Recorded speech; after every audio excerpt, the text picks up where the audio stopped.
Hello everybody, welcome to the third Poetry Slam since quarantine. Please give yourselves a round of applause for being here. Woo, mama! Woo, mama indeed. Well, welcome here. You guys, I think, are all very familiar faces to the Poetry Slam. Maybe a few of you are new.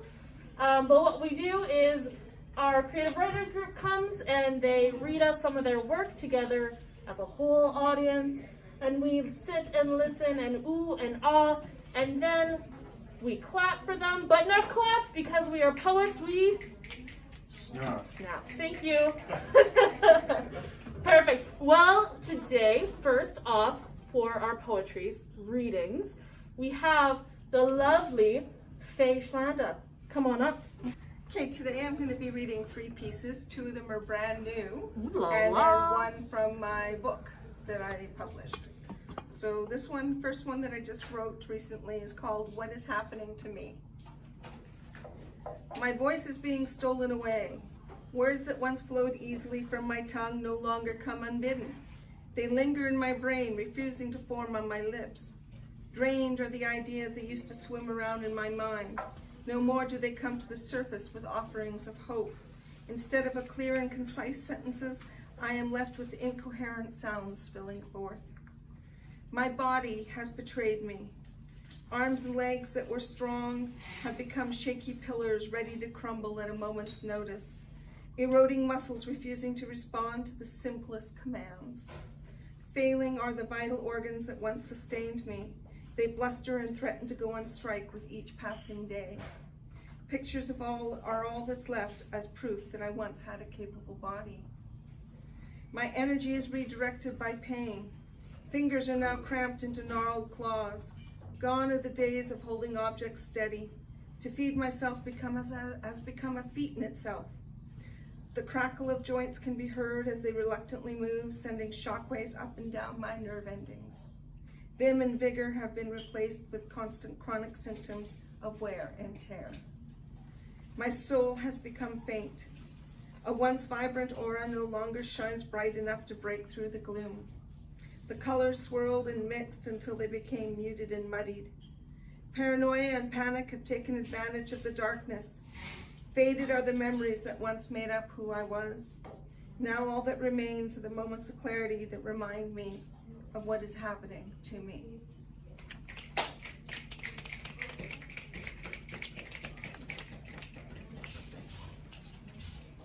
This next one is called On Repeat. It's done almost like a song with a repeating chorus and is metered out by syllables and rhyme. On repeat. My depression has come forward. Oh, how it loves to weigh me down, deleting my strength to get up, turning my smiles into a frown. Though the thought of being productive, my mind, it will not let it cross. This depression has me sidelined. To stop it, I am at a loss. My life is but a worn-out scene that replays on my TV screen. With this rinse and repeat, it's a trick, not a treat, being stuck in the in-between. Letting my ideas run rampant, my anxiety takes a spin. Any movements make me dizzy. Each breath, it is hollow and thin. On this inside, my body shakes. My skin, I can feel it quiver. Locked in a feverish battle, respite, it gives not a sliver. My life is but a worn-out scene that replays on my TV screen. With this rinse and repeat, it's a trick, not a treat, being stuck in the in-between. Though I may have some brighter days, they are not too typically me. Sounding like a broken record is not what I intend to be. This endless loop of this or that, it is not to be taken lightly. Both have me at their disposal, the two come to see me nightly. My life is but a worn-out scene that replays on my TV screen. With this rinse and repeat, it's a trick, not a treat, being stuck in the in-between.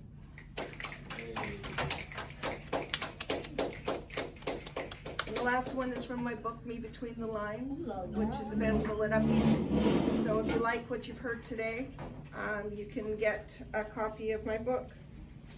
And visit you at Artbeat too. Yes, I work at the store as well.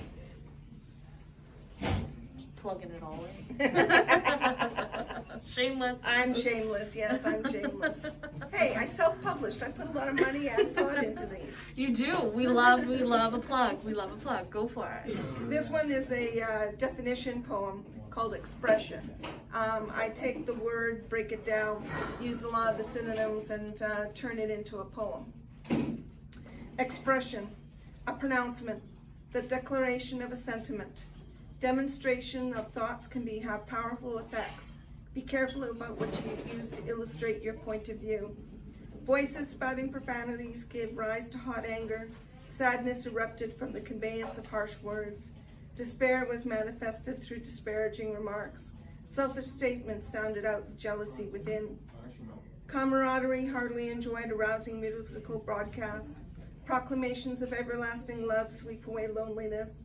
Sincere flattery was achieved through thoughtful imitation. Happiness was accessed by open-ended communication. Expression, an articulation, the utterance of an assertion. The full disclosure may be required to ease the conscience, but verbal indications come with varied consequences. Thank you very much. Next on up, we have the man himself, Richard. Come on up. Rick Bartels. Silence is my attitude, calmness is my gratitude to you when you come to see me and I see you. By means of expression of friendship's commission, and twixt the two of us, we see that is us alone too. You showed me your friendship by our mutual concern for each other's welfare and our wish to share and to care, by the need to confession of mutualities discern, and the means to an end of what we do, so there. We run together down the life of lanes so straight that we see it as our fate to be so coupled with flight taken off to be not late. So we will be on and on, progress doubled. Where it ends and when we are friends to be, so interspersed and immersed in our tete-a-tete, that it happily with variety leads one with continuity, and leading on and on makes it show sure a bet. These days a good friend's hard to find and keep, let alone one to go to the end with mutually. So it should only be hopefully naturally, and our appointed ends to so do end simultaneously. With nothing left undone or unsaid, it can be said to be complete in thought and word and our actions, whereby everything is painted within what's led, and it was also much so great enthralled sanctions. Thank you. Now this one, hopefully without blowing me nose again, will be called Where the Will Keeps on Beating. This will to survive starts life on unsure grounds, but as humans we have learned to keep on keeping on. The brain in conjunction with the body can be found. The issue which we call mistakes, but we learn beyond. We'll start that strategy and tactics are well timed, and also through experientially so proven to be that infatuous as things can seem to be ill-timed, which shows only balances off a bit for you and me, whereby will and persistence make our goals true to come to fruition and not slip through our fingers. You'll see my intentions are true to be not blue, but in the end victorious, so it does lingers. Thereby my will shows itself to be battle hardened, but only until the struggle is done unburdened. You'll see, you will be happy with me when the victory is sure to be ours, shared in intrepid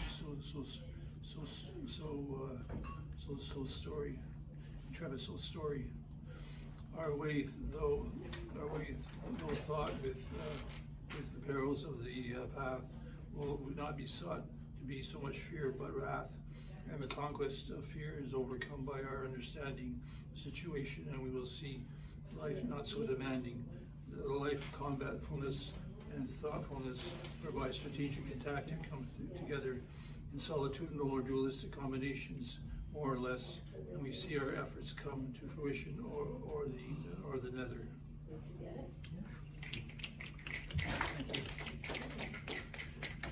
And this last one here is almost could be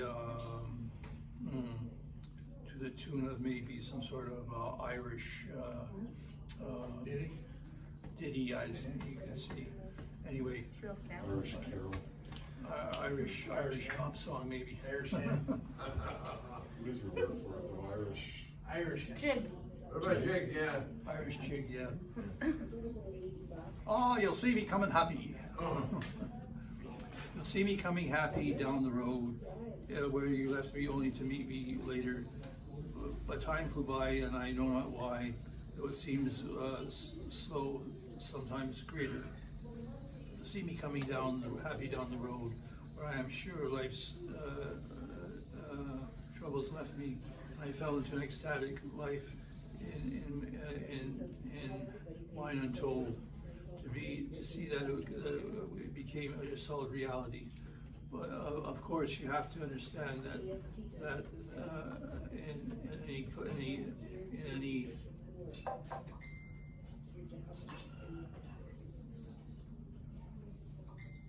that there's no occasional bump along the way, and life wouldn't be great if so easy. So struggle keeps it interesting, to make you jump and defeat. It teaches you to take life with some humility. You know you cannot always be Alexander the Great and win one victory after another one, but you can win the majority, as maybe fate, with luck to help you along the way to some. You'll see me coming happy down the road, where I am on the way to see the life, to see the side product of happiness due to activity with life's good, and the whole process ever ascends and descend unobstructed. Life, the end is to decide to keep on down the road, and we will see your determination is a state where my view is more energy equals more goal. And my coming down the road happy here has no dispute. Thank you. Next on up for our poetry slam, Jordan. Take the stage, take the throne. Hello to all the viewers back at home. Hi. I solved another riddle. Parallel universes. You have your opinion, and I have mine. You are the master of your universe, and I am the master of mine. You have your perception of the world, and I have mine. Therefore, there are parallel universes. Yours, mine, and many more. Parallel universes coexisting separately and infinitely as one's perception of the universe only expands. There are millions of billions of trillions of parallel universes or perceptions of such a universe that exists. Want a sci-fi tree. Say what? What? Infinite possibilities. Yes. There is no I in samurai. If they see you with the two eyes of the samurai, know then that there is one samurai, there are many more. Sworn to protect the community. Carry your heart and soul rather than your sword. Return for everything you take, give something back in return. Be mindful of strange customs in your travels. Carry a heavy heart for your family and loved ones. Let's not forget them in your travels. Show your soul in the face of all difficulties. Keep your sword sharp, but at the ready. But always be straight, but always remember that strength is not to use it. So true. Tiptoe on my soul, for I have had a broken heart. I have traveled the world looking for myself, but all I found was struggle. The struggle for life itself. I find myself in an empty space somewhere in the Milky Way, looking for love in the universe, searching for the things that transcend the universe, the things that will always exist, after life, before life, and for your whole entire life. It is the struggle of humanity that will always be forever. Thank you. Lovely job.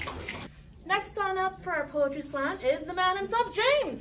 Take the stage. Give him a round of applause. All my poems are the glory of God and to Gwyneth with love. This one's called Hummingbird Web. A diet of nectar and their young sleeping in a nest of spiders' webs. A reason for victory in their eyes, glistening feathers steal from glistening traps. as if their size is reason enough to foil the plans of waiting death. The most they could do is hunt insects, is skewer them. To hunt insects is skewer them. One chance in a million. There is innocence in their eyes. Their nests are adorned with lichen of a select turquoise. Their eggs are the size of Tic Tacs. They have a society to them, while insects seem more robotic or task-oriented. With their eyes, they always ask questions. Even the young are precocious. They hover like synchronized swimmers. It all seems choreographed. Awkwardness is not possible. Spiders are strangely absent. The tiny birds look upon the web as if it will be made for armor. They can't carry it all away at once, so they puff their chests and turn their heads for posterity. Deeply they thank the powers that be. They might have heard about the myth of spiders creating the universe. They don't look into possible ill intent over that, insisting in their hearts a kind of nobility. How far from a web could they ever fly? As far as any bird they migrate, but still I ask, how far? The stillness in midair is the stillness of a spider's mind. They can't hide from the reputation of spiders.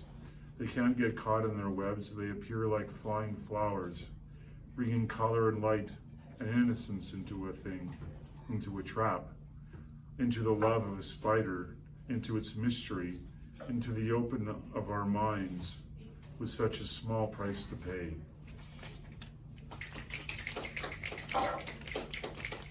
And this one is called Ignorance Protects.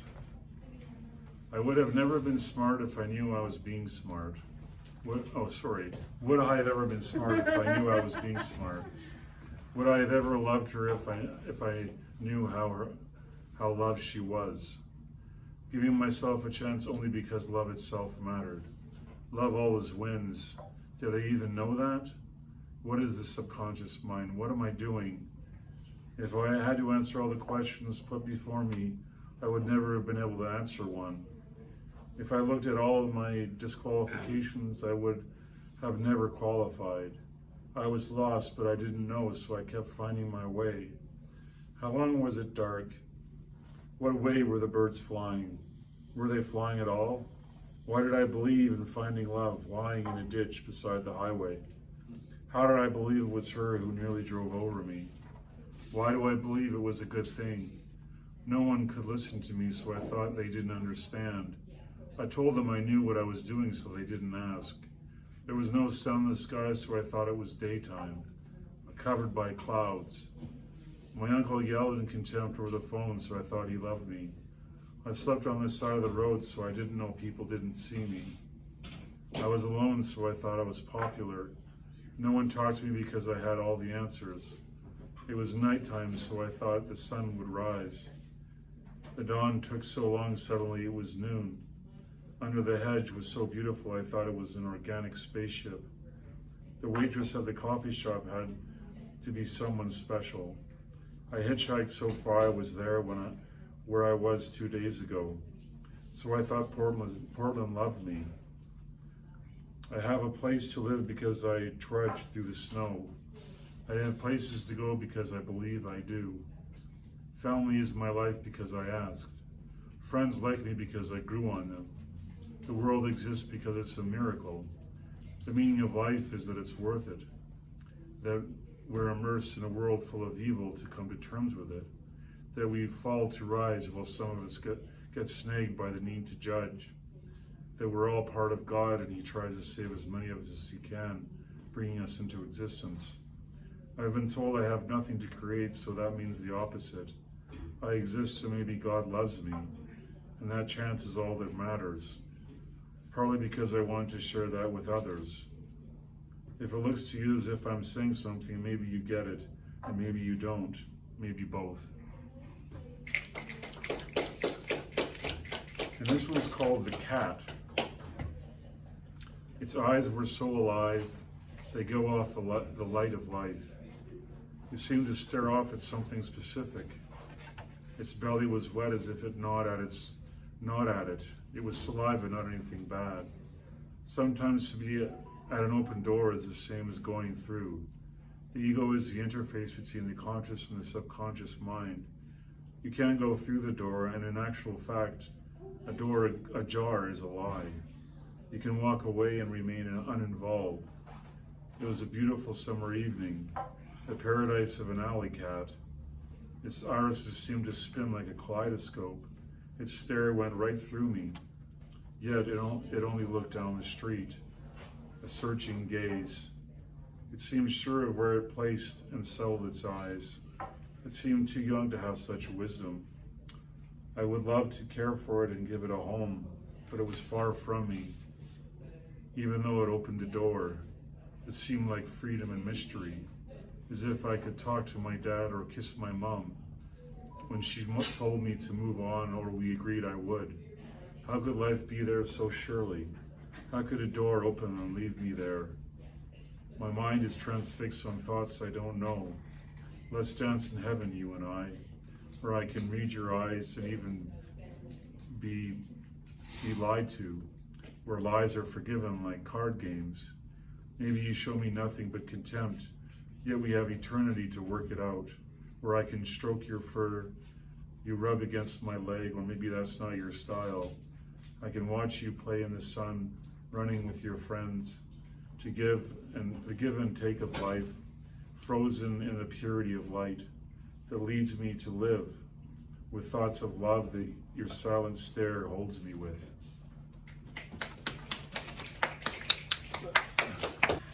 Next on up we have Rob.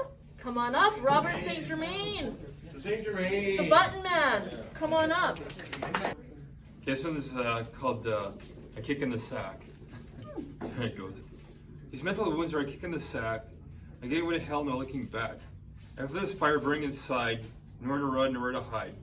I've been bitten, I've befriended my demons, and that helps. But there's something wrong with my mental health. I feel a dagger twisting inside. I'm up on a dragon taking a ride. I live in a world of anarchy. This anger inside that wants to be free. Buttons are pushed and voices talk. I hear them laugh and I hear them mock. All I can do is fight back and survive every attack. You need like a sack of potatoes. Hopefully. Anyway, this one's called The Whipping Boy. It's about the devil. Okay, here it goes. There once was an angel who spoke out at God, and so he was banished to hell where he could be the king of the damned. His crime was the sin of disagreeing. Now he's a whipping boy. When someone does something bad, the devil made them do it. Where would we be without him? If we're not for the devil, we would have to face ourselves. We have to own up to our mistakes with no devil to hide behind. With every tragedy, we want someone to blame. Why put the whipping boy to shame? We have two more fabulous poets today. And one is a poet, but also does rap.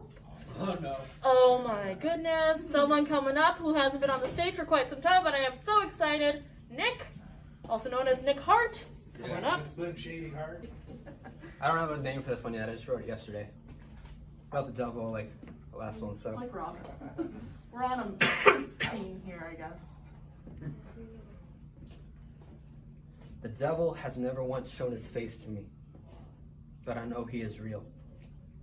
He affected me, my mother, brother, father, and every sick witch I have ever attempted to heal. I guess because I'm too holy. Was born a love shaman, meant only for the sorcerer's possessive powers of healings, really just for your feelings. Kneeling, I bring forth demons. Call upon fallen angels that possess the most beautiful of little girls, just because they find they are so damn threatened by my light that they have to fight, try and bite. Merely metaphysical beings of darkness that have always existed without light is quite fright, but they bleed out at night, right from out my girlfriend's pretty face as she wastes away, and as we fight, just out of their spite for my godlike, Christ-like might inside my finite bones that only corrode. But what can I do even really for anybody at the end of the day? All of my love songs I wrote for hope were stolen, ripped out of my holeless, wholesome hands of grace. Not a single cold soul out there my handsome little face can even half-heartedly attempt to save now. There's not a girl out there, not a witch in the world I could read to her worth my words of great faith aloud, just to see if I possessed the strength to make an angel proud. They even perverted my very first Bible of grace with hate without even saying thanks in any way, or ever given any types of waves of praise passed down by the very first Christian mystics, written for every god, king, and queen, prince or sorceress, witch, princess type of spiritualist, the most desolate of souls, talking with the dead. You see them in the streets injecting heroin into their dead skin just so they don't get that cold itch from the meth on their deathbeds made of graves. Dirt and ashes they lay, as if Father God and Mother Goddess were not always honest and had always run away. They had always turned their backs to May, but they and us and our love we trust so much have always been made in their imperfect, perfect images. They have always forgiven us for our indifferences, but we have never ever not once managed to convince ourselves to instill forgiveness in them at least a little bit. It's almost as if this bitterness is passed down through time eternally. Time is burning me. I keep learning things, but why keep perverting me? Why keep taking away every blessing I have? I'm just wrecked from my past. The drugs numb the backlash of backstabs, but then I just crash land bad. Mad, sad, intense, stressed, depressed, without a breath, and it's intense. I think I can feel everything sometimes in my mind, but why is it so damn dense in my chest all of the time, bleeding into the emptiness in my stomach that I can never really fully stomach because my bodily function, they're always dead end. They say I have some kind of dysfunction in my head, yes, and that is why I can only ever see intense flashes of red, but even when I do think I can slightly believe in a little bit of happiness instead, in the end it always ends in empty, desolate, lifeless, and godlessness and death. Just pathetic death. I guess it is the depths of the depths that we had to sink in our past lives just to learn. The very angel that sacrificed her light just to stop your fall and watch you crash and burn in return was the very same mother you turned to ashes because you thought she practiced black magic, but she was just in love with nature and wanted to worship it just in the same way that you always did. My scarred, beautiful friend, you got exactly what you deserved. Even if it did hurt, she still managed to forgive you when she first saw your pain, just because you were so sweet to her at first in the first place. Maybe you were the first to ever say to her that you truly believed in her and her worth, or even just her mere shy but bright-filled words. Maybe that's why she said to you all of those beautiful things that felt so good, they actually hurt a little bit. And even with your oh so broken innocence, you are forever in her intentions of mending blissfulness, her beautiful intentions, magic angelic manifestings and eternal blessings of love, light, and the darkened and cryptic wisdoms of the ancient witches from before your very own man of Christ's love and light ever even existed in the starlight, sunlight, the moon and you, and its forever infinite creations in this space and on this earth we live in, frickin' live in, just existing in its existence in interdimensions, demented, demonic in nature. It's as if we all fall, yet we all long to return, no matter how high we ascend, no matter how low we sink beneath the ground. Even on the ugliest devil, there is a not so innocent but perfectly militant smile, because it's just their style. It's just the road they chose to walk, opposed to God, just like you. Couldn't hold their broken thoughts, couldn't turn the voices off, so they just grew up confused, trying to dilute the light in their heart for trying to start a fire that could burn down the most highest of empires. There will always be an opposer, an oppressor, an opposer, a false prophet of light up high in your skies, hiding the magic from you, or at least trying to steal it eternally. But if you can feel it burning me, then I know I already own your soul, even if it's still trapped in your body. And I just want to take you home, you know, because you know I never really had a mommy. In this world, it just keeps growing cold, but that would never stop me. I was always born as bold. My soul was forever haunting. Even graceful angels would fear and just carefully tread, just like the first few ghosts who have ever entered into my head. I am buying you a diamond ring just because I think you are pretty enough.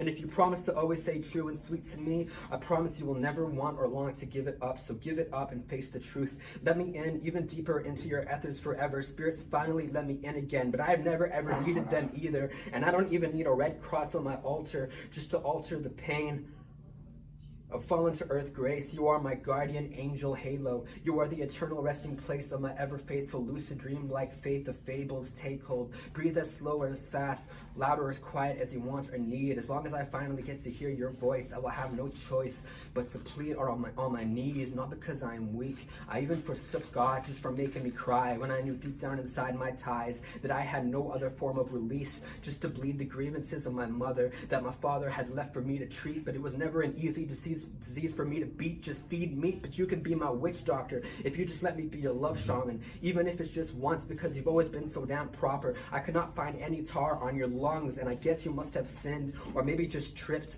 slipped or fell from heaven just accidentally once, and that's why the devil is constantly waking you up, because he's trying to wake you up to his love. Not that you'll ever need it. A fallen demon might have the power to read your mind and maybe make you think outside the box, but I can only see your light. The darkness just exists outside your radiant, beautiful, and lovely thoughts, your beautiful temple.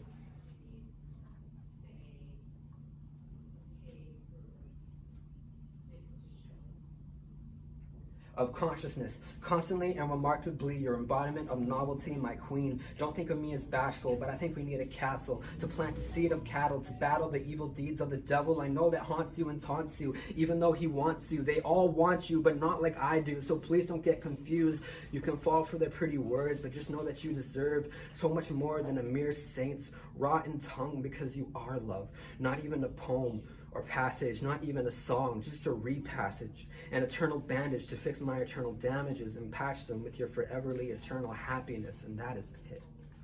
Wow, nice. Well, good thing we have one last shiny poet to tell us about his work today.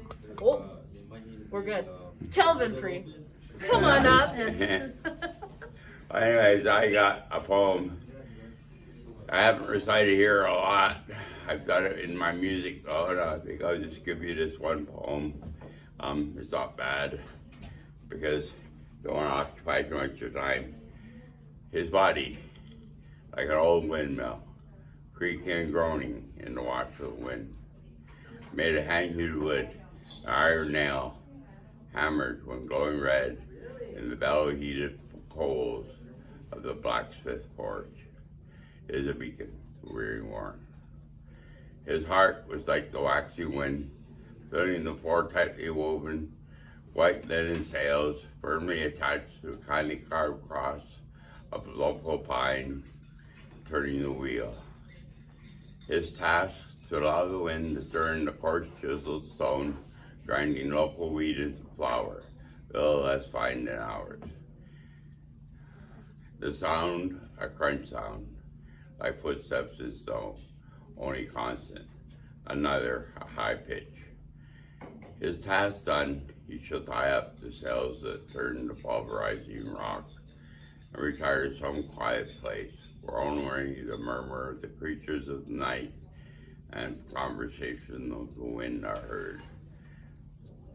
Thank you so much, everybody, for coming today and listening to your fellow comrades and sharing your lovely work. I know it might be tough to come up here and say a few words, but we so do appreciate it. And thank you for letting us.